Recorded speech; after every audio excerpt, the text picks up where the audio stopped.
로이교회 새벽기도회 시작하겠습니다. 58장 찬송 지난밤의 보화사.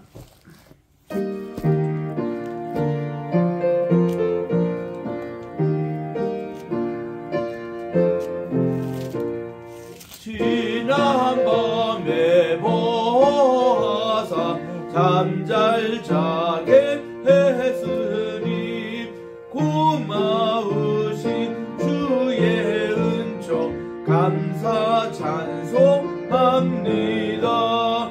우리 육신 평안함과 생명 호흡 주시고 모든 질병 고쳐주니 구한 감사합니다. 주 예수의 밝은 빛이 우리 맘에 비치사 밤중같이 어두운 것을 낮과 같게 하소서. 성신님께 비옵나니 오늘 우리 생활을 맡아 주관하여 주사 온전하게 하소서. 아멘. 428장입니다. 내 영혼의 햇빛이 비치니.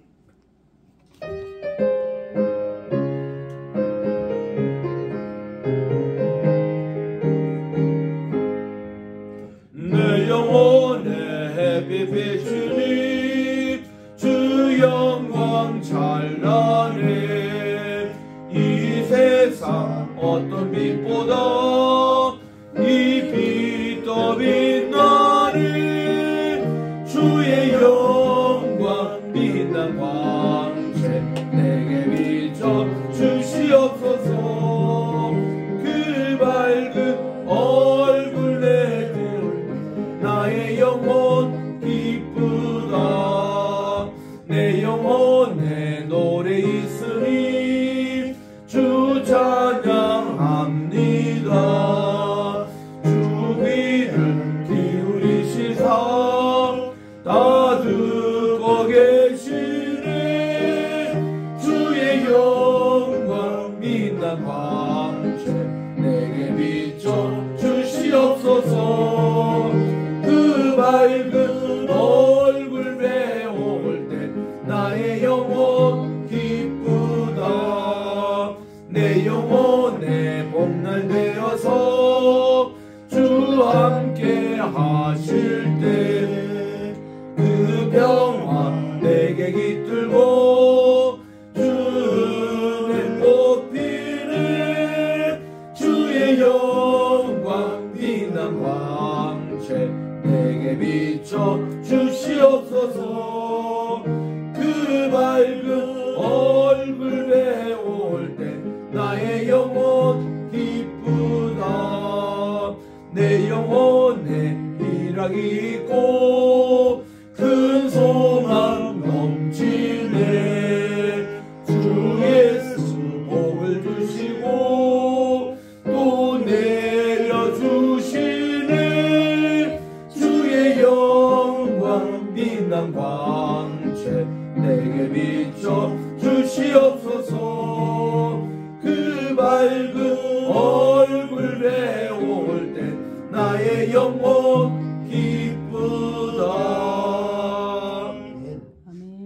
하나님의 은혜와 사랑을 진심으로 감사드립니다. 지난 간밤에도 편안한 쉼 허락해 주시고 오늘도 새날 2025년 3월 24일 또 이렇게 월요일날 아침에 첫 시간 주님께 나와 오늘도 귀한 예배를 드리오니 하나님 오늘 하루 종일 또 주님 지켜주시옵시고 또 이제 오늘은 5주차 우리 겟셋만에 또 우리 이 현재는 이 페이스 크리스천 유니버시티 썰리트 세미너리 또 봄학기 강의가 또 있사오니 오늘 또 종일 수업위에 함께해 주시고 교수님들 또 이제 모든 재학생들 먼 곳에서 오는 발걸음들 하나님께서 오늘 또 인도해 주시옵기만을 예수님의 이름으로 기도드립니다. 아멘. 우리 지난 금요일 날 창세기 5장을 우리가 살펴보았는데 5장에 있는 것을 한 도표로 이렇게 정리를 해봅니다. 여러분 이 도표를 보시고 성경 퀴즈 문제 한 10개를 한번 내보십시오. 누가 제일 오랜만에 살았는지, 또 900세 이상은 몇 명이 되는지, 또 제일 적게 살은 분은 누군지, 그러니까 아담부터 노아까지 10명에 있는 내 가운데서 이렇게 우리가 성경을 한번 퀴즈를 이렇게 해봅니다. 우리 제일 첫째 인간 930세 아담이 사셨습니다. 노아는 950세까지 사셨습니다. 그래서 601년에 방주에서 낳은 이후로도 49년 동안이나 더 사셔서 어디서 뭘 하셨는지 우리 궁금하지요. 또 아담이요 930세까지 살았으니까 그가 이렇게 내려다보면은 8대 손인 무두셀라가 살 때까지 이 아담이 그때까지 삽니다. 그래서 이 무두셀라에게 모든 역사의 것을 다 이렇게 전수를 하고서 이 무두셀라는 자기 손자 노아에게 홍수 전에 있었던 모든 역사를 다 전수하느라 그렇게 오랫동안 방주가 다 지어질 때까지 무두셀라는 살았기 때문에 969세 제일 오래 살았어요. 그 다음 오래 사는 사람이 962세입니다. 야렛 6대손 이렇게 돼 있고, 에녹은 몇 세까지 살았다고 얘기를 못합니다. 왜냐하면 그분은 365세 때에 승천하셨기 때문에 그분의 연세가 얼마나 됐다라고 얘기를 못합니다만은 우리 성경 퀴즈에서 여기서 성천하신 분은 에녹 365세 5년까지 지상에 사셨습니다. 그분의 아들 이름이 무두셀라, 그 뜻은 대홍수라는 의미의 것이고, 노아의 아버지 이름은 라멕인데 제일 적게 산 인물이에요. 777세 이렇게 되어 있고, 마할랄레는 895세, 5년 모자란 900세에서 5년 모자란 895세 이렇게 사셨습니다. 그래서 이렇게 900세 이상 사신 분이 7분, 900세 이하가 3분, 뭐 이런 식으로 한 10개 여러분들이 성경 퀴즈를 내시면 좋아요. 그리고 우리 역사 시간에 조선 왕조 이렇게 27분 왕을 이렇게 줄줄 외우는데 우리 아담부터 노아까지 정도는 한번 외우는 것도 좋지 않겠느냐. 아담, 셋, 에노스, 게낫, 마할랄렛, 야렛, 에녹, 무드셀라, 라멕, 노아 이렇게 10대손, 또 노아부터 아브라함까지가 10대손입니다. 그래서 이런 족보는 한번 우리가 좀 읽으면 좋지 않겠느냐. 그래서 여기 이제 인간의 수명에 대한 그런 이제 얘기가 유대인 학자인 제임스 우셀이라는 분은 BC 4004년에 10월 23일 주일에 인간 창조가 이루어졌다고 그렇게 믿습니다. 유대인이 아주 유명한 학자이기 때문에 많은 영향을 끼치는 분입니다. 그리고 또 고고학적으로 이렇게 보면은 이것이 맞지 않는다고 합니다. 왜냐하면 고고학은 이 진화론의 영향을 받아가지고 이것을 아주 길게 잡거든요.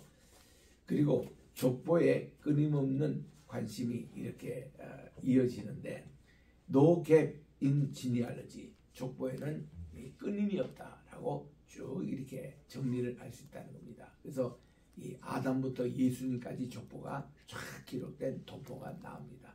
웬만한 기독교 백화점에 가보면 그거 판매하거든요. 그것도 한번 보실 필요가 있고, 그리고 표준화된 족보들, 이것이 이제 유대인들의 그 족보에 이렇게 나옵니다. 그래서 아담부터 노아까지가 10대 10 generations, 세 아들을 노아가 낳잖아요. 노아부터 또 데라까지가 10대, 그리고 아브라함부터 시작해서 세 아들을 이렇게 낳습니다. 그래서 이게 좋은 짝을 이루고 있다, 이렇게 이제 보시면 됩니다. 수명적으로 보면 900세 이상 사람 분이 노아 이전에 이렇게 여럿이 계셨는데 이것이 수명이 400대로 떨어지고 200대로 떨어져서 이제 아브라함 때는 100대까지 이렇게 떨어지는 이런 도표를 봅니다. 그래서 지금 이 도표가 아담에서부터 그리스도까지의 계보를 쫙 정리한 겁니다. 이거 이제 좀 더 확대해가지고 교회 같은데 걸어놓으면 참 좋습니다. 이거 한번 정리를 이렇게 한번 해볼 필요가 있습니다. 그래서 이 성경은 굉장히 족보를 중요하게 여긴다라는 것을 우리가 알 수가 있습니다. 창세기 1장부터 6장까지는 창조사, 아담의 아들들, 그래서 인간의 문명이 발달되고 아담부터 노아까지 족보가 기록되었다면 7장부터 11장은 노아의 역사로 노아의 세 아들의 얘기, 인간 족속의 발달, 그리고 노아부터 테라까지 10대 선. 그래서 아까 그 차트와 이 차트를 비교해서 여러분들이 보시면 참 좋습니다. 자, 오늘은 우리 6장 1절부터 4절 같이 합독하겠습니다. 시작. 사람이 땅 위에 번성하기 시작할 때에 그들에게서 딸들이 나니 하나님의 아들들이 사람의 딸들의 아름다움을 보고 자기들의 좋아하는 모든 자로 아내를 삼느니라. 여호와께서 가라사대 나의 심히 영원히 사람과 함께하지 아니하리니 이는 그들이 육체가 됨이라. 그러나 그들의 날은 120년이라 되리라 하시라. 당시에 땅에 네피림이 있었고 그 후에도 하나님의 아들들이 사람의 딸들을 취하여 자식을 낳았으니 그들이 용서라. 고대의 유명한 사람이었더라. 아멘. 창세기 4장은 노아 홍수의 시작입니다. 노아 홍수 당시에 이 세계가 어떻게 죄악으로 관영했는지 거기에 대한 원인과 이유를 설명하고 있습니다. 사람이 땅 위에서 번성하기 시작할 때에 그랬는데 아까 우리 살폈던 그런 900세 이상 사람들이 계속 그때는 생산 능력이 있어서 죽을 때까지 아이를 낳을 시절이거든요. 그러다 보니까 이제 다 본래 인간은 한 피입니다. 아담과 하와에서 쭉 나왔는데 이제 이들이 아들, 딸을 낳고 아들, 딸들이 결혼을 하고 그래서는 인류가 이제 점점 많아지게 됐습니다. 그래서 인간의 그 수는 급증했습니다. 기하급수적으로. 그러니까 뭐 이제 이 한 집안에서 이렇게 여러 아이가 나왔지만 다 형제 자매였지만 이들이 사이에 또 결혼을 하고 아기를 낳고 이렇게 정상적으로 그렇게 이제 많은 사람들이 태어났는데 2절에 보니까 요게 문제입니다. 하나님의 아들들이 사람의 딸들의 아름다움을 보고 그랬는데 여기에 대한 해석이 많아요.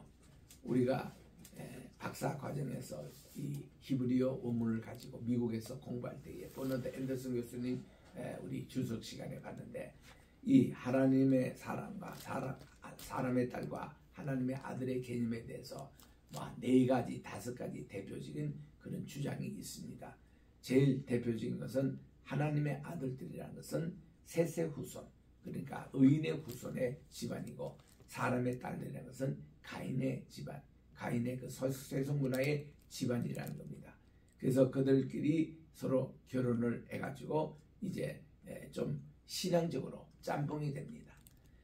그러다 보니까 여호와께서 가라사대 나의 신이 영원히 사람과 함께 있지 아니하겠다고 그렇게 말씀을 합니다. 그러면 그 이러한 결혼 이전에는 하나님의 신이 함께 있었는데 이제는 120년 이것을 이게 하나입니다. 그래서 이제 120 하나님의 신이 함께 하신 그거기 때문에 모세가 120세까지 살았다. 그리고 요셉은 110세까지 또 여호수아도 110세까지 다윗은 70세 이렇게 그 다음 수명이 이렇게 잘려가지잖아요. 그러니까 그 이전에 있었던 120보다 더 살았던 분이 예를 들면 아브라함이 175세까지 삽니다. 이삭이 180세까지 살아요. 야곱이 147세까지 삽니다. 그리고 요셉이가 이제 110세. 그래서 이 족장들의 그런 연수가 120세 다 넘습니다. 이거는 모세 이전이에요. 그래서 여기에 대해서는 우리가 또 어떻게 생각을 해야 되는가 뭐 이런 문제들이 있습니다만 이 120이라는 게 인간의 실질적인 수명인가 아니면 하나님의 신이 120년 동안만 우리 인간하고 함께 있고 그 외에는 그렇지 않는가 이제 이런 여러 가지 질문들이 생깁니다. 4절에 보니까 당시에 땅에 네피림이 있고 그랬는데 이 본래 네피라는 본래 용어는 루시엘 천사가 타락해서 땅에 떨어진 것이 제1호 네필림이 된다고 합니다. 네필림은 뜻이 뭔가니 하늘에서 땅에 떨어진 자라는 뜻이 됩니다. 그래서 그 후에 네필림들은 뭔가니 타락한 자라는 이런 뜻으로 쓰이고 있다고 합니다. 흔히 고대부터 네필림이라고 얘기할 때는 아주 옛날 노아 시대에 또 살았던 거인족을 또 지칭하기도 합니다.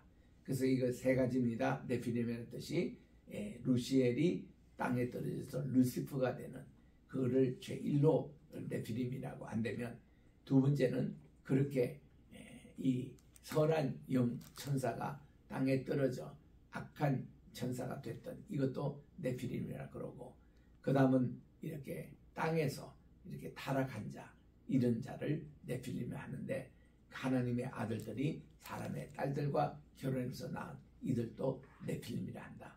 그래서 이들이 대체 키도 크고 거린족이라고 합니다. 이런 네필림이 있었고, 그 후에도 하나님의 아들들이 사람의 딸들을 취하여 계속 네필림들을 낳습니다. 그래서 그들이 용사라, 고대의 유명한 사람이었더라 해서 이런 용사 또 고대 유명한 사람, 이게 다 거인족들, 이거를 얘기하는데, 훗날 이들을 아낙 족속이라도 하기도 합니다. 그래서 이런 거인족들이 이렇게 출생되는, 그래서 노아라는 영화가 할리우드에서 20몇 년 전에 나왔는데, 그 영화를 가서 보니까 참 비성경적이더라고요. 다 그게 이게 뉴에이지에서 만든 영화인데, 거기는 보니까 사람을 하이브리드처럼 만든 것을 네필림족이라고 얘기해요. 하이브리드, 우리 현대 자동차에서도 하이브리드라는 용어를 쓰잖아요. 그 사전에 찾아보십시오. 그 뜻이 뭔가니 혼합 인종이라고 나옵니다. 그래서 어떤 인종과 인종을 결합해 가지고, 이게 진화론적인 그런 해석이겠죠. 이상한 별종이 나오는 거를 이 혼합종, 이거를 하이브리드라고 그렇게 합니다.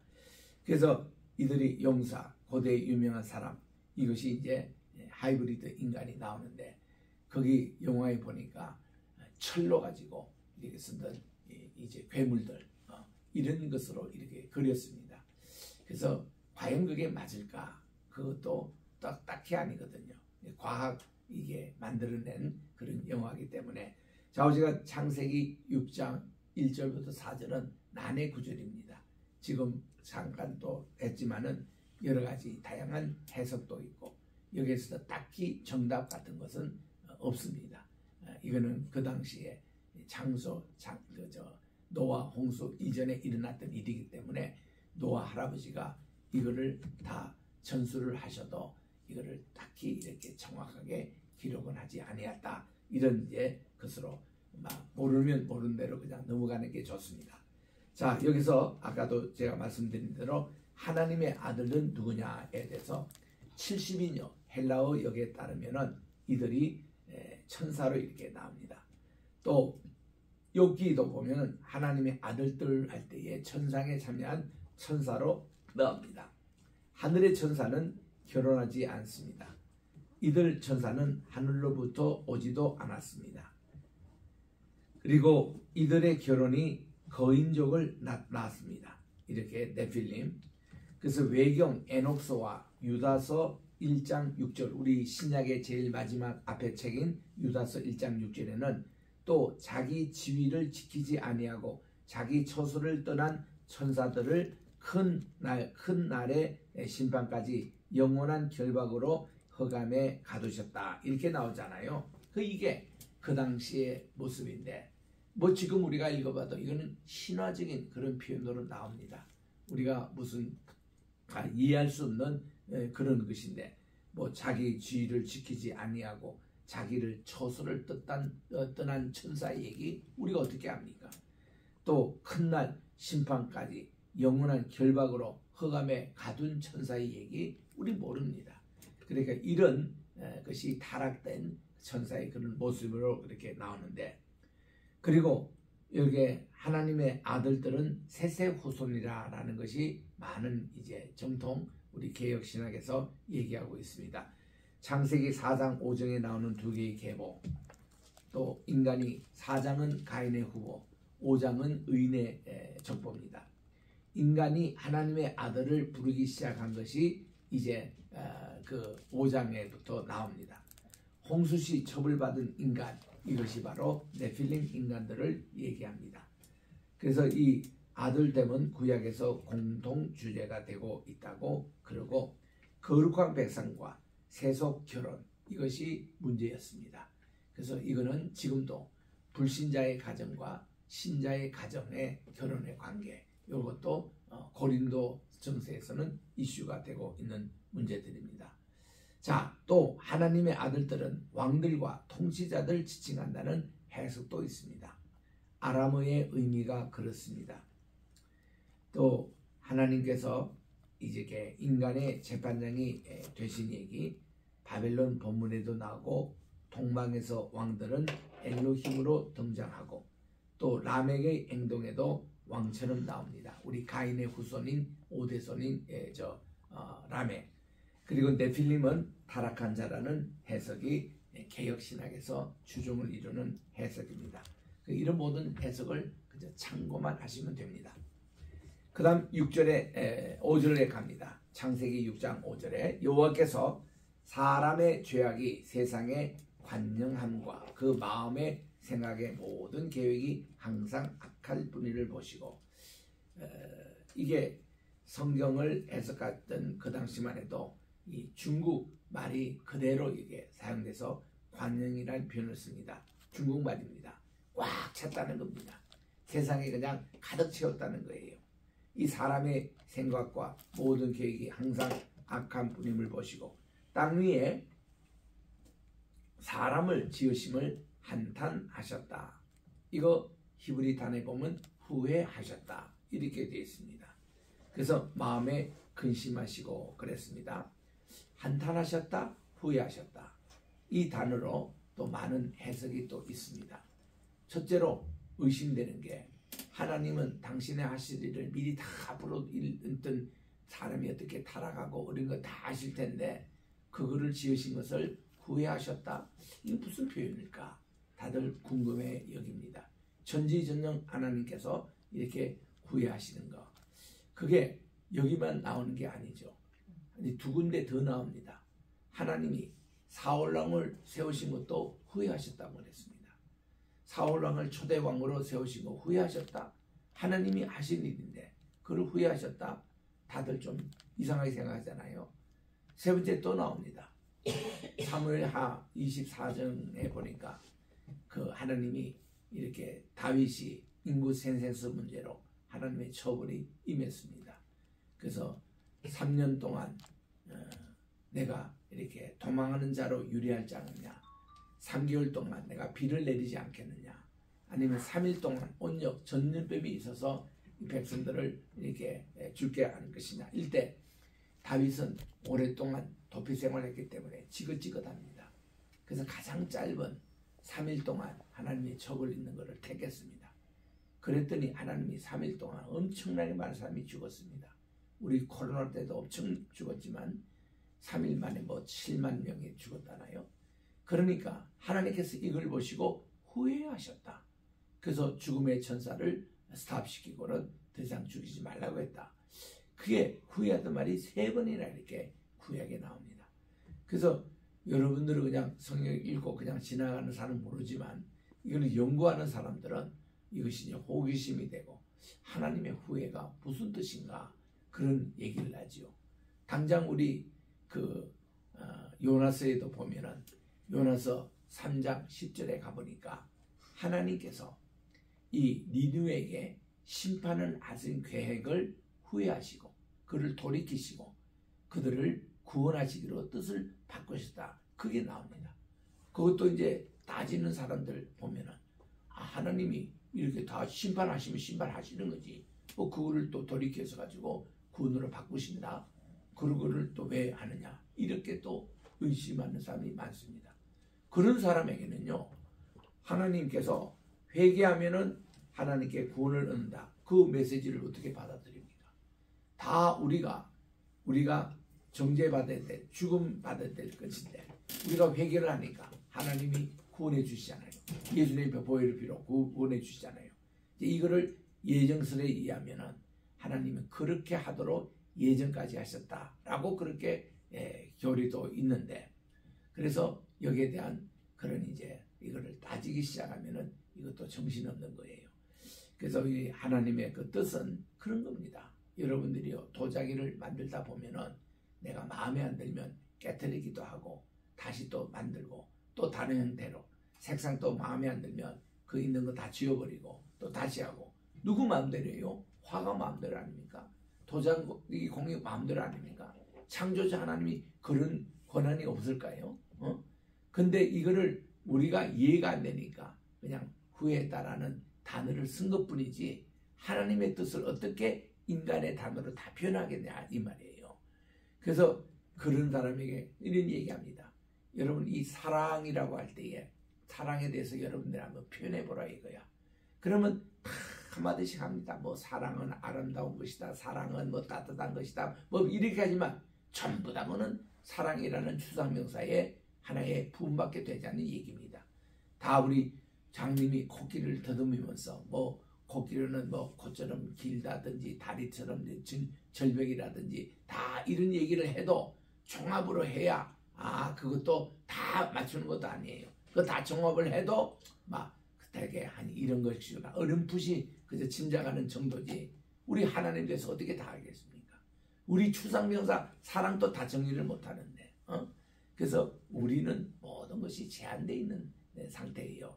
그래서 이 성경에는 하나님의 생각과 지식에 대해서는 인간적인 언어로 표현되지 못하는 게 많이 있습니다. 그만 생각하시면 되는 거예요. 아버지 어머니의 그 깊으신 뜻을 어떻게 자녀가 다 알겠습니까? 그런 가들이 이제 어른이 돼보고 자식을 낳아보고 자기들도 이제 그만한 연수될 때에 우리 아버지 어머니가 이렇게 했을 것이다 짐작 정도로 하고 그렇게 하는 것이지, 그거 다 우리도 인간 세계도 그 이해 다 못해요. 어떻게 그 깊으신 스승님의 뜻을 제자들이 다 이해를 하겠습니까? 다 우리는 제한적이거든요. 그런 것과 같습니다. 그래서 우리 성경에 나오는 그 언어 가지고 하나님을 이랬다 저랬다 하는 자체도 신성모독죄예요, 사실은. 그래서 저는 신론을 논할 때에 삼위일체가 어떻다는 둥, 뭐 하는 둥, 이것을 성경이 보여주는 그 본문 말씀만 이해하고 넘어가야지, 그 이상을 캐기 시작하면은 금방집니다, 한마디로. 그리고 뭘 안다고 우리가 인간이 너무 교만하지요. 그리고 우리 생각대로 하나님이 거기에 딱 가둬놓는, 프레임에 딱 가둬놓는 이런 것밖에 되지가 않습니다. 그래서 너무 신학적으로, 너무 무슨적으로 이거 조심해야 됩니다. 그래서 우리는 어느 정도 알고 하나님에 대한 것을, 그래도 성경에 많이 이것만 평생 공부해도 다 못해요. 그래서 이 말씀을 묵상하고 주님께 사랑을 하고, 그게 우리 신앙생활이지 뭐를 다 안다, 뭐 우리 성경이 과학서도 아니에요, 수학 공식도 아닙니다. 우리 성경은 성경일 뿐입니다. 기도하고 성령님께서 주시는 지혜를 가지고 그냥 이해하고 믿음으로 받아들이면 되는 것이지, 그 믿음이란 그것이 무슨 수학으로 공식으로 화학 그런 기호로 표현이 되던가요? 다 영적인 언어는 전혀 그럴하고는 관계가 없습니다. 그래서 이런 영적인 우리 책에 이렇게 할 때는 다 맨으로 받아들이고 믿음으로 이것을 말씀을 이해하지. 그런 면에서 우리 6절에 있는 한탄하시고 그 마음에 근심하시며, 그러니까 이런 표현도 전부 다 인간적인 표현으로 표현 것뿐이지, 하나님의 근심하시는 것이 어떤 것이고 하나님이 생각하시고 하나님이 판단하시고 하나님이 결정하시고 우리 인간이 알 도리가 없습니다. 그냥 있는 것 된 것을 가지고 결과를 보고 우리가 그렇게 아멘하고 믿고 나가면 되는 것이지. 7절입니다. 가라사대 나의 창조한 사람을 내가 지면에서 썰어버리되 사람으로부터 육축과 기는 것과 공중의 새까지 그러하리라. 내가 처음 이게 주일학교 교사가 된 것이 고등학교 2학년 됐었습니다. 여름 성경학교 하는데 그 선생님이 빠졌다고 우리 담임 목사님이 나보고 그 반을 담임으로 맡으래요. 나하고 4살 차이밖에 내지 않은 그런 학생들을 내가 맡아서 이게 했습니다. 그 중에 목사님 아들이 있어요. 그 친구가 여러 가지 질문을 하는데 이겁니다. 하나님이 왜 노아 홍수 만드셨어요? 그게 아니냐? 인간이 악한 것을 다 아실 텐데 아시는 분이 또 홍수를 만들어서 싹 또 쓸어버리고, 그리고 홍수 후에도 사람이 또 새롭게 거듭나가지고 착한 사람만 다 살았으면 좋겠는데 노아 방주 안에 들어간 녀석들도 두 녀석은 하나님을 또 거절해가지고 또 함 족속이 나오고 야벳 족속이 나오고, 왜 이렇게 하나님은 실패를 거듭하느냐, 이런 질문을 초등학교 6학년이 하더라고요. 그래서 내가 그때 얼마나 당황했는지 모릅니다. 그래서 나도 같은 목사님 아들로 자라서 지금 주일학교 판사라고 앞에 섰는데, 그래서 내가 이거는 기도하고 내 나중에 대답을 해줄게 하고는 모면을 했습니다만, 기도 아무래도 하나님이 그 대답을 안 가르쳐 주시더라고. 그래서 이거를 지금까지 연구했지만 아직도 난 모르겠어요. 하나님 대답이 없어진 거예요. 이런 문제는 우리가 그냥 넘어가는 거예요. 성경에 있는 모든 질문에 대해서 다 대답을 하려고 하는 것도 그것도 잘못되지 않았느냐. 적어도 제 판단은 그렇습니다. 이단 사입에는 명쾌하게 대답을 합니다. 그러니까 신천지 사람들 가잖아요. 이 장로께서 얘기해 주지 않는 이 요한계시록에서 거기는 명쾌하게 대답하더라 갑니다. 또 박윤식 목사님 하는 구속사관 이래가 거기 가서도 성경에서 나오지 않는 그 하나하나까지 족보를까지 명쾌하게 이렇게 하니까 사람들이 혹 빠집니다. 그래서 많은 그 장로님들 목사님들이 그 가서도 그런 것도 공부합니다. 꼭 그래야 되냐 이거죠. 그래서 저는 원어 공부 충실히 하면서 이 말씀 전체를 보면서 여기서 영적인 의미와 이것을 오늘 내 교훈으로 받으면 되는 것이지 너무 이 깨알같이 그렇게 하는 자세도 좀 문제가 있다고 저는 봅니다. 기도하겠습니다. 하나님의 은혜와 사랑을 감사합니다. 오늘 또 우리 창세기 6장을 시작하면서 노아 홍수 문제를 이제 가집니다. 우리 오늘 또 이 의인의 반열과 또 이 악인의 반열 족보를 우리가 잘 연구해서 내가 어디에 속해 있는지 항상 우리 조심하게 도와주시옵시고, 또 이렇게 하나님의 기쁘신 뜻과 또 이런 섭리에 대해서 성경에서 보여주는 만큼이라도 제대로 바르게 잘 이해를 해서 오늘 또 하나님의 마음을 헤아리는 지혜로운 우리 성도들이 되게 도와주시옵고, 오늘 또 우리 이번 주간에는 대한민국에 많은 일들이 또 있을 거라고 합니다. 오늘은 국무총리 탄핵에 대한 재판이 있을 것이고, 내일 모레는 또 이 야당 지도자의 재판 판결이 있을 것이고, 혹시 이번 주간에 있을지도 모르는 대통령의 탄핵에 대한 판결이 있을지도 모르는 이번 주간을 시작하는데, 하나님 이 대한민국을 주님의 손에 맡기기를 원하노니 주여 주님의 뜻대로 인도해 주시옵시고, 또 우리가 늘 이를 위해서 기도하게 도와주시오며, 또 우리 로이교회를 위해서 기도하기를 원합니다. 성경 말씀을 잘 강의하고 가르쳐서 온 세계에 이 말씀을 또 전파하는 우리 교회가 되게 도와주시고, 이 사명을 가지고 우리 100개 나라에 100개 교회 100개 선교사님을 파송하고자 하오니 함께 해주시고, 우리 교회가 또 부흥성장하기 위해서 본부교회가 또 든든히 세워져야 되겠사오니 우리에게도 좋은 아버지 일들이 또 올해도 많이 일어나게 도와주시옵기만을 간절히 바라고, 오늘도 우리 신학교 또 강의를 주께서 지켜주시고, 우리 동문들과 교수님들 모든 재학생 여러분들에게 정말 우리 하나님의 은혜와 사랑으로 많이 받는 우리 페이스 크리스천 칼리지 유니버시티가 되게 도와주시오며, 또 이제 아버지 우리 세계 선교회가 있습니다. 각 지역에서 봉사하시는 우리 선교사님, 지금도 이 중방에 들어와 계시는 말레이시아, 베트남, 뉴질랜드, 미국, 한국의 여러 처소 하나님 인도해 주셔서 하나님 이들 한 분 한 분을 위해서 우리가 기도하고 협력하고 정말 우리 주님 아버지 사랑을 나누게 도와주시오며, 또 이제 우리 환우들을 위해서 기도합니다. 하나님 아버지 정말 우리 진정님 전도사님 발을 무릎을 항상 지켜주시고, 그 따님들의 그 모든 병마도 주님께서 다 예수님의 이름으로 물러가게 도와주시옵시고, 또 이제 아버지 우리 연약하신 우리 모든 분들, 우리 또 오장로님 교통사고 후유증으로 많이 몸이 힘들고 있습니다. 우리 육구주님 권능의 손으로 안찰해 주셔서 오늘도 든든하게 붙잡아 주시옵시고, 이경숙 사모님 많이 지금 힘들고 있습니다.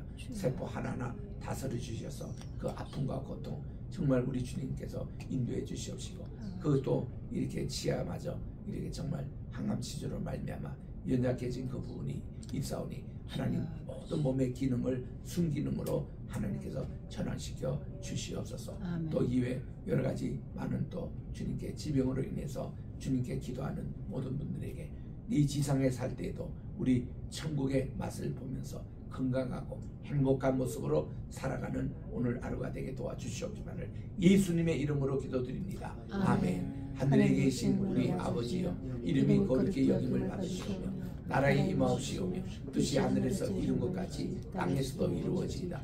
오늘날 우리에게 일용할 양식을 주옵시고 우리가 우리에게 죄 지은 자를 사하여 준 것 같이 우리 죄를 사하여 주옵시고 우리를 시험에 들게 하지 마옵시며 다만 악에서 구하옵소서. 내게 나라와 권세와 영광이 아버지께 영원히 있사옵나이다. 아멘.